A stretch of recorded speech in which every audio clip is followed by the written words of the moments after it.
Hi hello வாங்க, எப்படி இருக்கிறீங்க? நல்லா இருக்கிறீங்களா? இன்றைக்கி அஸ்வினி சீக்ரெட் சமையலில் வந்து நம்ம பிடி கொழுக்கிட்ட செய்யலாங்க.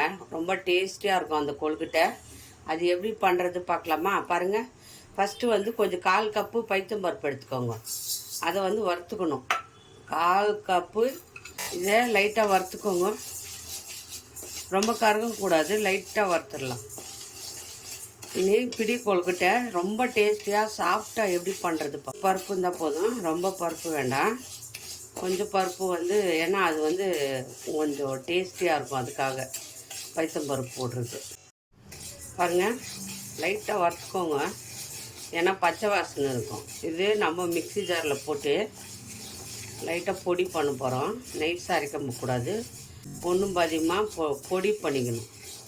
ஏன்னா அப்போ தான் மெண்டு சாப்பிட்றதுக்கு டேஸ்ட்டாக இருக்கும் பிடி கொழுக்கிட்ட. பாருங்கள், இது லைட்டாக வறுத்துருங்க பைத்தம்பருப்பை, பச்சை வாசனை போகிற அளவுக்கு. அது கூட பாருங்கள், வறுத்த கலக்காய் வச்சுக்கிறேன். நீங்கள் வறுக்காத கலக்காய் இருந்தால் போட்டு வறுத்துக்கோங்க. நான் வறுத்த கலக்காவும் போட்டு லைட்டாக சூடு பண்ணி பாருங்கள். ஏலக்காய் பொடி இல்லை, நான் ஏலக்காய் போட்டுக்கிறேன் மிக்சியில் அடிக்கிறதுனால. அது கூட 4 ஏலக்காய் போட்டுக்கோங்க. ஏலக்காய் பொடி இருந்தால் ஏலக்காய் பொடி போட்டுக்கோங்க. இப்போ வறுத்த கலக்காய், இது வறுக்காத கலக்காய் இருந்தால் கூட நீங்கள் இந்த பருப்புலேயே போட்டு வறுத்துக்கலாம். இப்போ நல்லா வறுத்தாச்சு. இப்போ நம்ம ஆஃப் பண்ணிவிட்டு ஒரு தட்டில் போட்டு ஆற வச்சுக்கலாம். இதை கொஞ்சம் எள்ளு, கருப்பு எள்ளு இருந்தாலும் எடுத்துக்கோங்க, வெள்ளை எள்ளு இருந்தாலும் எடுத்துக்கோங்க. இதில் சும்மா லைட்டாக படப்படப்பு. அதே கடாய் வச்சுக்கோங்க. இந்த கப்பை எடுத்துக்கோங்க. இந்த கப்பில் அளந்துக்கணும் எல்லாம். அரிசி மாவு, இடியாப்பம் மாவு இருந்தாலும் ஓகே, அரிசி மாவு நீங்கள் வீட்டில் அரைச்ச மாவு இருந்தாலும் சரி. பாருங்கள், 2 கப்பு எடுத்துக்கோங்க. இல்லை வெள்ளத்தை கூட நம்ம அளவு எடுத்துக்கணும். அளவு கரெக்டாக எடுத்துக்கோங்க. அப்போ தான் நம்ம வந்து இதை கொழுக்கிட்ட பண்ண முடியும். பாருங்கள், 2 கப்பு போட்டேன் நான் அரிசி மாவு. இது லைட்டாக சூடு பண்ணிக்கணும், அப்போ தான் நல்லாயிருக்கும் கொழுக்கட்டை பிடிக்கும்போது. இப்போது பாருங்கள், மாவு வந்து நல்லா கொஞ்சம் லைட்டாக சூடு ஏற்கும், அதுக்கு வறுத்துக்கோங்க. இப்படி மாவு தொட்டால் சுடணும், சுடுதுங்க. இப்போ ஆஃப் பண்ணிடலாம். ஸ்டவ் ஆஃப் பண்ணிவிட்டு அதே கடாய் வச்சுக்கோங்க. அதில் நம்ம வெல்லத்தை வந்து கரைச்சிக்கலாம். நம்ம வந்து எவ்வளோ எடுத்தோம்? 2 கப்பு அரிசி மாவு எடுத்தோம். இப்போது 1/2 கப்பு வெல்லம் போட்டுக்கோங்க. பாருங்கள், நான் 1/2 கப்பு எடுத்துக்கிறேன் வெல்லத்தை. பாருங்கள், 1 கப்பு தண்ணி ஊற்றுறேன். மாவு கரெக்டாக வரும். 2 பாருங்கள், 3 கப்பு தண்ணி ஊற்றிடுச்சு. வெல்லம் கரைஞ்சால் போதும். வெல்லம் வந்து இது வந்து பாவு பாதெல்லாம் ஒன்றும் கிடையாது. வெல்லத்தை வந்து, ஏன்னா மண் இருக்கு இல்லையா, அந்த வெல்லம் நல்லா கரைஞ்ச பிறகு வடிகட்டிட்டு நம்ம மாவை கொட்டி கலாரிக்கிறது தான். இதை எதெல்லாம் ஃபில்ட்ரு பண்ணிக்கலாம். இது பாருங்கள், வெள்ளம் கரைஞ்சிருச்சு. ஃபில்ட்ரு பண்ணிவிட்டு நம்ம இதை மண்ணெல்லாம் எடுத்துகிட்டு பாருங்கள், அந்த மண் இருக்கும், அதை வடிகட்டிட்டேன். திருப்பி ஒரு வாட்டி வடிகட்டிக்கலாம். மண் இருக்கும் வெள்ளத்தில். வெல்லம் வந்து வடிகட்டி ஊற்றியாச்சு. மண் இல்லாமல் வடிகட்டிக்கிங்க. பாருங்கள், ஒரு சிட்டிக்கு கல் உப்போ சால்ட்டோ போட்டுக்கோங்க. ஏன்னா ஸ்வீட் வந்து எடுத்து கொடுக்குறதுக்காக நம்ம போட்டுக்கிறோம். இப்போ அரிசி மாவை நம்ம இதில் போட்டு கலாரிக்கணும்.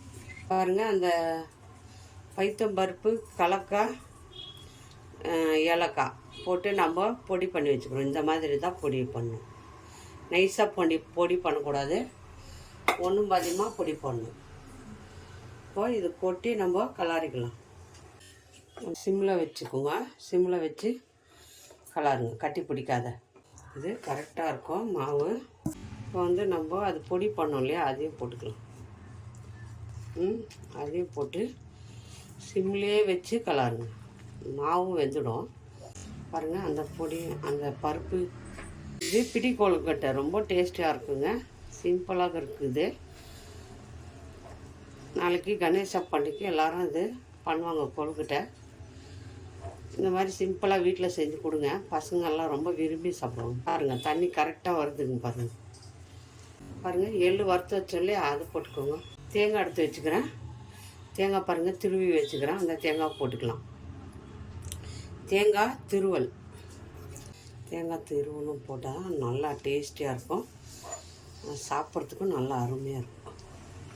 இப்போ கொஞ்சம் நெய் ஊற்றிக்கலாம், இன்னும் சாஃப்டாக வரும். நெய் ஊற்றினா இது நல்லா அப்படியே சுருண்டு வந்துடும்.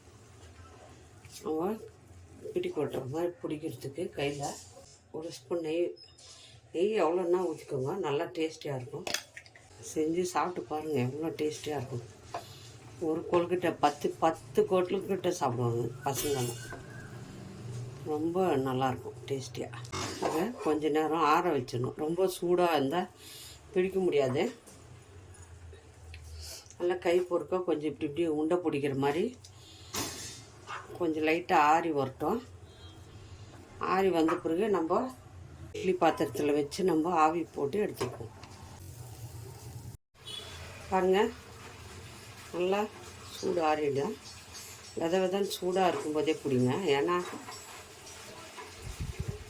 இப்படி ரவுண்டாக வேணால் பிடிச்சிக்கோங்க. இந்த மாதிரி கொழுக்கிட்ட பிடிச்சி ஒரு தட்டில் வச்சுக்கோங்க. வச்சுட்டு நம்ம இட்லி பாத்திரத்தில் வச்சுக்கலாம். இந்த மாதிரி எடுத்து இட்லி பாத்திரத்தில் வச்சு வேக வச்சுக்கலாம். நான் பிடிச்சிட்டு காட்டுறேன். இந்த மாதிரி இட்லி பாத்திரம் வச்சுக்கோங்க. கொஞ்சம் தண்ணி ஊற்றிக்கோங்க, கொஞ்சமாக தண்ணி ஊற்றிக்கோங்க, ஜாஸ்தி தண்ணி ஊற்றாதுங்க. தட்டில் வந்து கொஞ்சம் நெய் தடவிக்கோங்க. நெய் தடவிட்டு இந்த மாதிரி பிடிச்சிக்கோங்க. இட்லி பாத்திரத்தில் வச்சு நம்ம இந்த மாதிரி 2-5 நிமிஷம் வைங்க போதும். ஏன்னா வந்து ஏற்கனவே பருப்பு இதெல்லாம் வெந்துட்டு இருக்குது. இன்னொரு தட்டில் நெய்யை தடவிட்டு பாருங்கள், இந்த மாதிரி அடிக்கிட்டு நம்ம மூடி போட்டுருவோம். 5 நிமிஷம் வைங்க போதும். 5 நிமிஷம் தான். 5 நிமிஷம் வச்சு ஆஃப் பண்ணிக்கலாம். ஏன்னா வந்து ரொம்ப நேரம் எல்லாம் வெந்திருக்கு. அது ஏற்கனவே லைட்டாக சும்மா வேக எடுத்துங்க. 5 நிமிஷம் ஆச்சு, இறக்கிக்கலாம். அவ்வளோதாங்க. ஒரு 2 நிமிஷம் அப்படியே ஆற வச்சுடுங்க. 5 நிமிஷம் நல்லா ஆற வச்சுட்டு நம்ம எடுத்து தட்டில் வச்சுக்கலாம். எல்லாத்தையும் இந்த மாதிரி நல்லா பாருங்கள், சூடு ஆறிடுச்சு. எல்லாம் எடுத்துட்டேன். ஆனால் ரொம்ப சாஃப்டாக இருக்குது பாருங்கள். எப்படி வந்துடுது பார்க்கலாமா? பாருங்கள், சிம்பிளாக சாஃப்டான கொழுக்கிட்ட பாருங்கள், அவ்வளோ சாஃப்டாக இருக்குது. ஸ்டார்ட் பண்ணுமா? சூப்பராக இருக்குங்க. யாராவது இந்த கொழுக்கட்டை பிடிக்குமா? மறக்காத அஸ்வினி சீக்ரெட்டை சர்ப்ரைஸ் பண்ணுங்கள். ரொம்ப சாஃப்டாக ரொம்ப சூப்பராக வந்திருக்கு பாருங்கள். இந்த மாதிரி பண்ணி கொடுங்க பாரு. 10 வேணுனாலும் சாப்பிடுவாங்க பசங்க.